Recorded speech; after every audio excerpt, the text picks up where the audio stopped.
The morning started like any other on the naval base. The kind of day where the sea breeze carried the smell of jet fuel and salt across the courtyard. But something felt different, though no one could quite place why. Inside the mess hall, conversations clattered like the trays soldiers carried. Laughter echoed from tables, and the usual rivalry between units played out in jokes and challenges. Yet even in that regular buzz of activity, a subtle shift in the atmosphere was coming, one that no one in the room could have predicted. And as always, the audience of United War was about to witness a moment that would travel across the entire base within hours. It began with the simple creak of the metal door opening. She walked in quietly, boots steady, posture straight, eyes scanning the room not with arrogance, but with a calm, deliberate awareness. No one recognized her.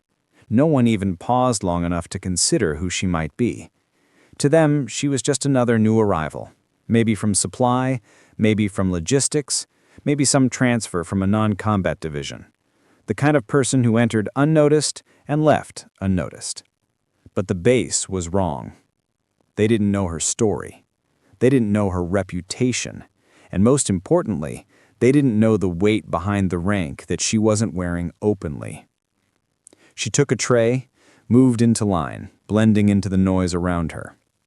A few SEALs at the far table noticed her, only because she looked almost out of place, too calm, too controlled for someone new, and too focused for someone supposedly fresh on base. The lead SEAL, a tall man who never missed a chance to crack a joke, glanced over with a grin spreading across his face. He nudged his teammates, pointing discreetly. They laughed, not out of cruelty, but the kind of laughter soldiers use to break tension. Still, none of them knew who they were laughing at. She sat down at an empty table, not inviting conversation, not avoiding it. Just quiet, just present, observing. That same SEAL decided to walk over. Maybe it was boredom, maybe curiosity, or maybe the same overconfidence that had gotten him in trouble more than a few times before. He approached her with a casual swagger, the type that came from years in elite operations. The mess hall fell slightly quieter, not because people expected anything dramatic, but because SEALs had a way of commanding attention without trying. He leaned a hand on her table, smirking, waiting for her to look up. She didn't. She finished her sip of water, placed the cup down gently, and then raised her eyes to meet his. Calm, controlled, powerful. "Hey," he said with a laugh. "You new to here? What's your rank? Private? Specialist? Or something like lieutenant, maybe?" His tone made it clear. He wasn't asking. He was teasing. At another table, someone chuckled. Another whispered, "SEAL's at it again." Another shook his head, already expecting the newcomer to shrink back or answer shyly. But she didn't. Instead, she held his stare unblinking and spoke with a voice steady as concrete. "You want to know my rank?" she asked softly, the kind of softness that somehow silenced the tables nearby. The SEAL leaned in dramatically, still smiling. "Yeah? Surprise me." Around them, spoons froze midair. A Marine paused mid-sentence. The atmosphere went from playful noise to an almost surgical stillness. Her reply cut the air like a blade. "Your rank," she said calmly, "is 6 levels below mine." The SEAL blinked, smile faltering. People around them froze, unsure whether this was a joke or a misunderstanding. 6 levels. That would place her far, very far above him. But she had no visible insignia, no uniform marking of high authority, nothing to suggest she was anything beyond the new face in the mess hall. He let out a half-confident laugh. "Are you serious?" he asked, voice cracking around the edges he tried to hide. "What are you, a captain? A commander?" She didn't move. "Higher." The room shifted. Now every eye in the hall was locked on the pair. The SEAL's teammates sat straighter, exchanging confused glances. Higher than commander? Higher than captain? At this point, there were only a handful of ranks she could be referring to, and very few were ever seen walking alone into a mess hall without entourage or announcement. Her tray sat untouched, her face unreadable. She added only one more sentence, delivered with bone-deep calmness. You asked my rank as a joke. You won't be laughing when you hear it." And for the first time since entering the room, she looked directly at the insignia patch on his shoulder, then back into his eyes, as if to remind him that even elite soldiers sometimes underestimated the wrong person. Before she could continue, something happened that froze the entire room completely. The door behind them opened, and in stepped a senior officer who rarely appeared in common areas. He looked at her. He stopped walking. His eyes widened in recognition, and then, before the SEAL could even process what was happening, the officer did something that made every soldier in the mess hall nearly drop their trays. He saluted her. High, clean, sharp. The SEAL's jaw dropped. Conversations died instantly. Chairs stopped moving, and the entire room understood she wasn't joking. But the revelation, her full identity, her history, her unimaginable rank, was something no one was prepared to hear. The mess hall returned to its usual rhythm, yet something had shifted after her quiet, confident introduction. The Navy SEALs, normally loud and carefree, found themselves stealing glances at her, some curious, some unsure, and a few genuinely impressed. But Maya? She moved with calm precision, as though she'd spent her entire life in this kind of atmosphere. When she removed her cap, a faint scar along her jaw caught the light, a mark that hinted at stories nobody had asked about yet. Stories earned, not exaggerated. Stories with weight. Commander Work, sitting a few tables away, noticed everything. He'd heard the brief about Maya Ward, but seeing her in motion, that was different. There was a steadiness in her posture, a silence in her eyes that most people never developed, even after years of deployment. The SEAL who asked her rank earlier, Petty Officer Blake, kept replaying the moment in his mind. He hadn't expected her to respond with such calm authority, and even less expected was Captain Hayes stepping in to acknowledge her with the respect usually reserved for senior special operations. Blake had seen elite warriors before, but Maya didn't fit the mold. She was quiet, relaxed, unbothered, which, oddly enough, made her even more intimidating. The tension begins to rise. Minutes passed before Maya's tray finally emptied. She stood, slowly, and the room seemed to follow her even though no one physically did. As she headed toward the exit, Rourke intersected her with a nod. "Lieutenant Ward." She paused. No emotion, just acknowledgement. "My office in 10. She nodded once and walked away.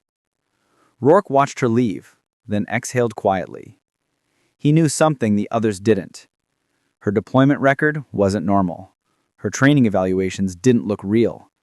And her psychological assessment had a single note stamped across the top. Calm under extreme pressure. Classified origin. Rumors spread like fire. The moment she left the mess hall, whispers erupted. Who is she? Some intel officer? No way. Hayes stood up for her. Has to be someone special ops. Look at her gait. She's trained, like really trained. Blake sat in silence. He felt embarrassed, but more than that, curious. There was something almost dangerous about how naturally she carried herself. Not a threat, no. Just the kind of person who had faced danger enough times to no longer fear it. Inside the base hallway. Maya walked alone. The hallway lighting buzzed softly overhead. She moved as though she'd walked these exact routes before, even though she hadn't. Every camera, every exit point, every blind spot, she noted instinctively. This was habit, not paranoia. The kind of habit that kept people alive in places where silence exploded into gunfire. When she reached Rourke's office, she didn't knock. She simply waited. Exactly 10 minutes later, the door opened. A quiet meeting with big implications. Rourke sat down behind his desk, studying her. "Lieutenant," he began slowly, "you have a reputation." She didn't react. "A good one," he clarified. Still nothing. "Your transfer papers came from a channel I haven't seen used in years." Her jaw twitched slightly. Not fear, not nerves. Just acknowledgement. And now you're here, with a team that doesn't know who you are, a background I can't access, and a training record that, frankly, reads like fiction. Maya finally spoke. Is that a problem, sir? Rourke leaned back, folding his arms. For me? No. He paused. For them? Possibly. She understood. Elite teams didn't trust easily, especially not outsiders, which is exactly why she had been sent. Meanwhile, back in the mess hall, Blake sat with his squad, but none of them were focused on food anymore. You messed up, one of them whispered. Blake groaned. Yeah, I got that. No, the teammate said, lowering his voice. You really messed up. Because one of the SEAL instructors, Chief Marlowe, had overheard everything. And Marlowe wore a strange smile. You boys don't know who she is, do you? Blake frowned. Intel? Marlowe chuckled. No, not Intel. Another teammate leaned forward. Then who? Marlowe said one thing and the entire table fell silent. She's the one they send when negotiations fail. Cut back to Rourke's office. Rourke slid a sealed dossier across the desk. He said, we have an operation, high risk, fast turnaround, and I requested someone with your background. She opened the dossier. Her eye scanned the first page, and then she closed it again. I'll handle it. You'll handle it, but you won't handle it alone. Her silence said everything. She didn't like working with teams. Not anymore. You'll be embedded with SEAL Team Echo, Rourke added. Her eyes narrowed slightly, the closest thing to emotion she'd shown. Rourke nodded. Yes, the same team from the mess hall. The briefing room was colder than usual, the fluorescent lights humming faintly above the long oak table. Echo teams sat scattered around it, some leaning back with arms crossed, others quiet and focused, but all of them alert. The door opened. Maya walked in. Instant silence. No introduction needed now. Her presence alone shifted the entire atmosphere. Petty Officer Blake stared at the table, still embarrassed from the mess hall incident. The others studied her carefully, taking in details they'd overlooked before. Commander Rourke stepped in behind her. Echo Team, he said, meet your new embedded specialist, Lieutenant Maya Ward. Some nodded politely. Some didn't. SEALs didn't warm up easily, and Maya wasn't asking them to. Rourke continued. Before you start forming opinions, let me say this once. Lieutenant Ward is not here to observe. She is here to contribute. Her assignment is classified above your security clearance. You will treat her role as operationally necessary. One SEAL raised a brow. Another exchanged glances. And Maya? She remained perfectly still, hands behind her back, expression unreadable. The mission briefing. Rourke tapped the tablet in front of him, lights dimming as a map illuminated the front screen. Red outlines marked a remote coastal region. Our target is an international arms broker, he said. Codename Specter. A murmur spread across the table. Specter wasn't a name tossed around casually, not even in elite circles. He was a ghost, a myth, the kind of adversary entire agencies failed to track down. Rourke continued. We intercepted chatter indicating Specter will be meeting a foreign intermediary at this location. Your objective is containment and extraction if possible. Blake whistled under his breath. Extraction? With Specter? The teammate beside him nudged his leg, warning him to quiet down. Rourke didn't react. Instead, he looked directly at Maya. You have additional intelligence for the team? She nodded once. Rourke stepped aside. Maya walked to the front of the room. The screen's glow sharpened the angles of her face. Without a single wasted movement, she pulled up encrypted files Echo Team didn't have access to. On the screen, Specter's face appeared for the first time. No one spoke. He isn't alone, she said calmly. He'll have a perimeter force, trained, disciplined, heavily armed. Their doctrine resembles former special forces patterns. The team leaned forward, listening. However, Maya continued, Specter has a vulnerability. He meets in person only when he personally verifies the product. The commander raised a brow. Product? Maya clicked to the next file. It revealed a prototype device, sleek, unfamiliar, dangerously compact. Biometric-coded detonator, highly unstable. He wants proof of function. One SEAL muttered, "That's bad." Maya nodded once. Yes. Rourke stepped forward. "This is why Lieutenant Ward is here. She's one of 3 people in the program trained to safely deactivate or alter this technology in the field." Blake's eyes widened. Suddenly, the joke he had made in the mess hall felt even more foolish. Echo Team tests her. The briefing ended, but the real test was only beginning. Echo Team never trusted new additions, not until they proved themselves. Captain Hayes called out, "You'll run a simulated breach with us. Standard entry. Let's see your pacing." SEALs moved like shadows, gear clicking into place. Maya picked up her equipment with deliberate precision. Not hurried, not showy, but efficient in a way none of them could ignore. The kill house loomed ahead. Dim corridors, mock doors, plywood rooms designed to mimic real structures. Echo Team took their positions. "Ward, you're running point with Blake," Captain Hayes said. Blake stiffened. Running point was risky, fast, and required near-perfect coordination. Maya didn't flinch. She simply moved into position beside him. "Try to keep up," Blake muttered, without looking at her. Maya didn't reply. The buzzer sounded. They launched forward. Inside the kill house. Blake swept left, Maya swept right. Exact timing, perfect spacing. Her movement stunned him. She didn't hesitate for even a fraction of a second. She flowed through the doorway, piecing together angles like she had done this thousands of times. But what shocked Blake most wasn't her skill. It was her calm. No urgency, no panic, just total control. 2 SEALs watching from the observation deck muttered, "That's not normal. She moves like Marlowe, maybe smoother. Faster, actually." Another door. Another breach. Another flawless entry.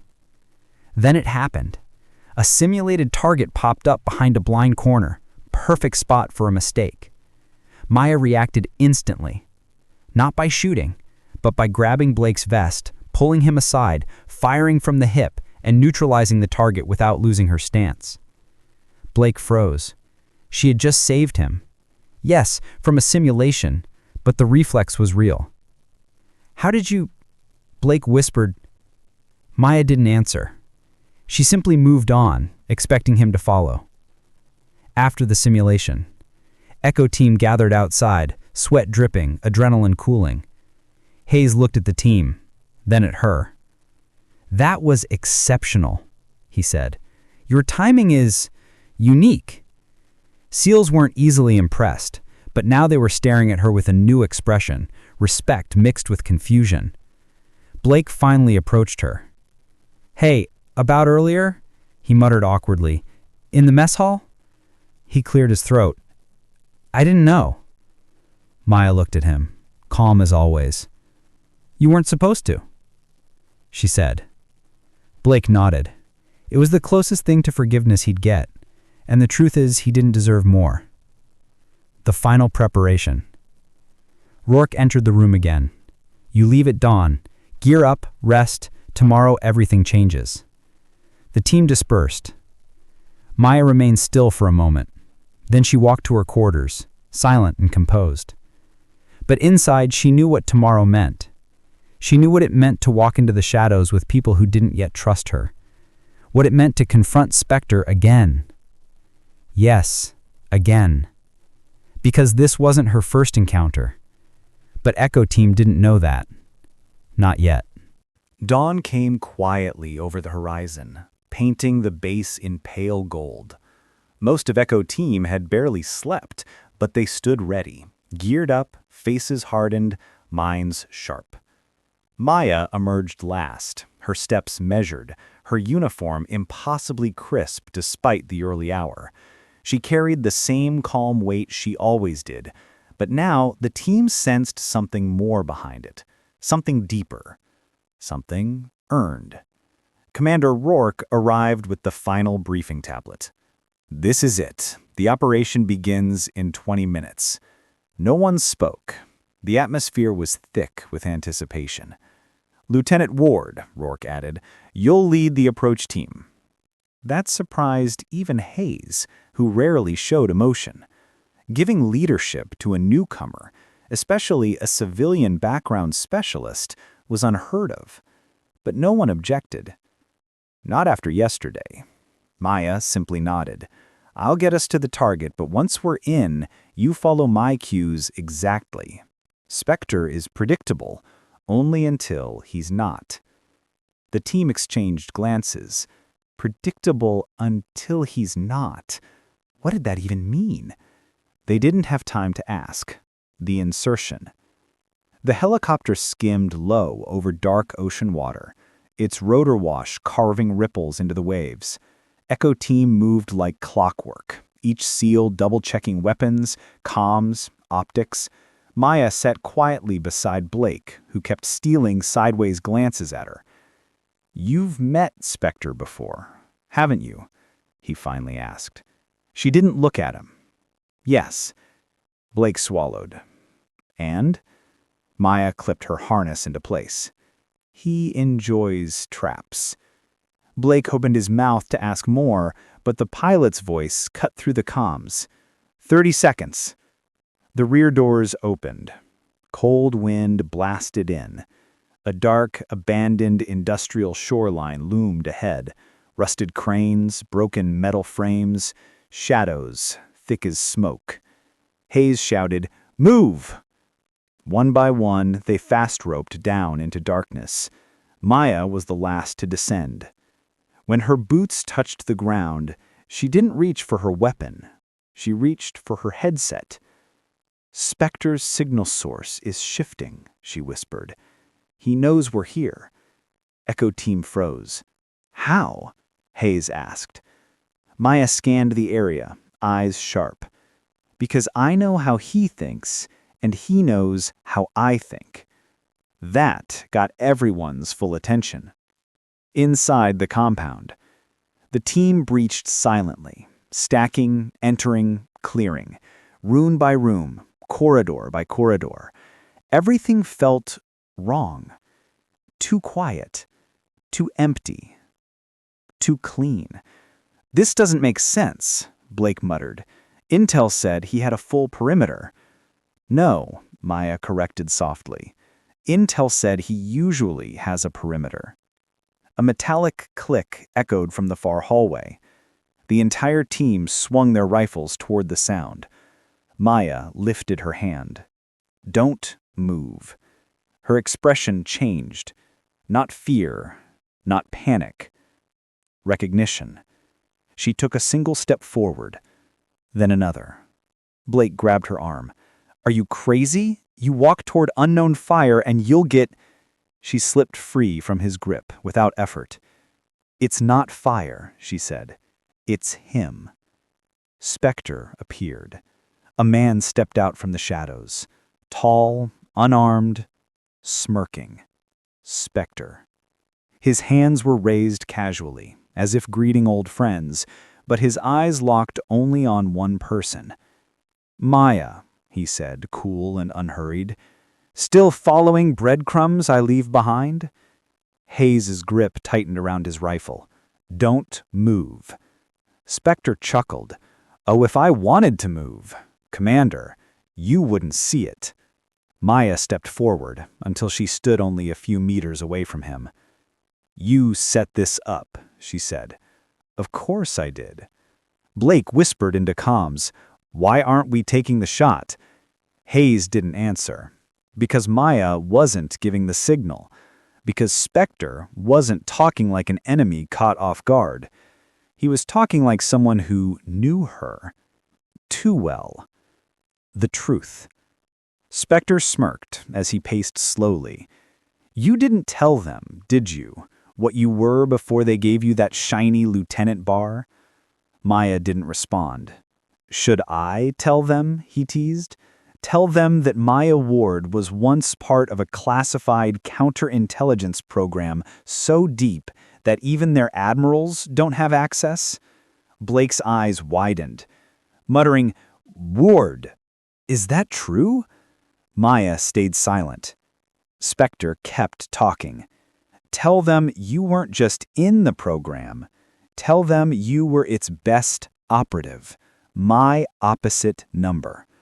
Now the room felt colder than the ocean outside. Rourke's voice crackled faintly over comms. "Lieutenant, is this accurate?" Maya finally breathed out. "Yes." Echo Team didn't move, not out of fear, but because they suddenly realized they had never been the most dangerous person in the room. Maya had. Why she was really here. Specter tilted his head. "You already know I'm not here for the detonator. I'm here for you." Maya's jaw tightened. "And I'm here to end this." Specter smiled. "Then end it." He reached to his side slowly, pulling out a small device and clicking it. Lights flickered, metallic bars slammed down, doors sealed shut. They were locked in. But Maya didn't look alarmed. She stepped forward. "Echo Team," she said quietly. "Stand down." "What?" Hayes said. "This is between us." For a moment, everything froze. The team, Specter, the air itself. Then Maya lunged. The fight. It was fast. Too fast for the untrained eye. Maya struck first, disarming Specter in a single motion, sweeping his leg, forcing him back. He countered, grabbing her wrist, twisting, but she absorbed it, redirected it, threw him into a wall. SEALs had seen combat. They had seen elite fighters. But they had never seen this. This was surgical. This was ruthless. This was personal. The fight was a blur of fists, elbows, knees. Every move had history behind it. Every strike felt like unfinished business. Blake whispered, "What is she?" Hayes answered quietly, "Someone we've underestimated." Finally, Maya landed a decisive blow, forcing Specter to the ground. He coughed, laughing through pain. "You always were better," he said. "Go on then. Finish it." Maya stood over him, breathing hard, torn between justice and history. Then she stepped back. "No," she said. "You're facing a court, not me." Specter smirked. "Still the moral one." Hayes stepped forward. "On your knees, hands behind your head." Specter complied. Not because he had to, but because she had beaten him completely. Back at the base. Hours later, after extraction, after debriefing, after Specter was locked away, Echo Team gathered outside for Maya. Hayes approached her first. "You saved lives today. That's not something we overlook." Blake stepped forward next. "Lieutenant, you're one of us, whether we deserve you or not." Maya gave a small nod, the closest thing to a smile they had ever seen from her. Then, something unexpected happened. Hayes straightened, then Blake, then each SEAL, one by one. They saluted her. Not because of rank, not because of protocol, but because she had earned it completely. Maya stood silently, then returned the salute. The mess hall joke was long forgotten. In its place remained only respect, deep, unshakable, permanent. The woman they once underestimated was now the one they would follow without hesitation. And Echo Team knew they had witnessed something rare, something extraordinary, someone extraordinary.